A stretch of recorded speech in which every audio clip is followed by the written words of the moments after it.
ন্যায় এবং ইনসাফের কথা বলতো, যারাই আজাদির লড়াইয়ের কথা বলতো, আমাদের আলেমদের উপরে গুম করা হয়েছে, খুন করা হয়েছে, ফাঁসির কাস্টে ঝুলিয়ে শহীদ করা হয়েছে। এই গণবিস্ফোরণের মুখে 24-এর গণ অভ্যুত্থান সংগঠিত হয়েছিল। 2000 শহীদ হয়েছে। জুলাই আগস্ট মাসে আমি ঢাকা মেডিকেল কলেজ হাসপাতাল নিউরো সার্জারি বিভাগে কাজ করেছি। 17 জুলাই বিকেল 5টার সময় আমার কাছে এক মা এসেছিল। মায়ের হাতে একটা মোবাইল ছিল। আমাকে এসে বলেছে যে বাবা, আমার সন্তানের মাথায় ঘিলুকিতার মাথায় আবার ঢুকে দেওয়া যাবে কিনা। আমরা পারি নাই। আমার চোখের সামনে ছটফট করে শহীদ হয়েছে।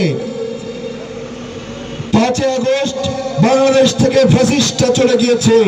আমরা ভেবেছিলাম আর হয়তো কোনো মায়ের বুক খালি হবে না, কিন্তু আমরা দেখেছি 5 আগস্টের পর থেকে একদল নব্য ফ্যাসিস্ট হিসেবে বাংলাদেশে আবির্ভূত হয়েছে। শেরপুরের শ্রীমৎ ইসলামের সেক্রেটারি জেনারেলকে দিনে দুপুরে পিটিয়ে হত্যা করা হয়েছে।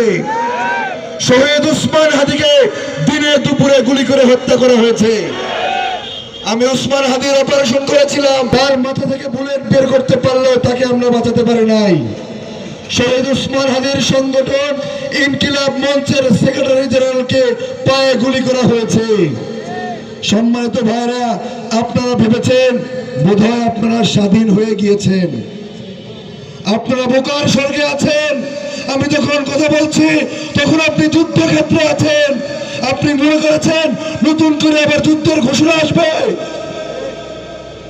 সম্মানিত মায়েরা এবং ভাইরা, আপনারা জানেন 5 আগস্টের পর থেকে নব্য ফ্যাসিস্টরা নতুন করে চাঁদাবাজি, দুর্নীতি, মামলা বাণিজ্য শুরু করেছে।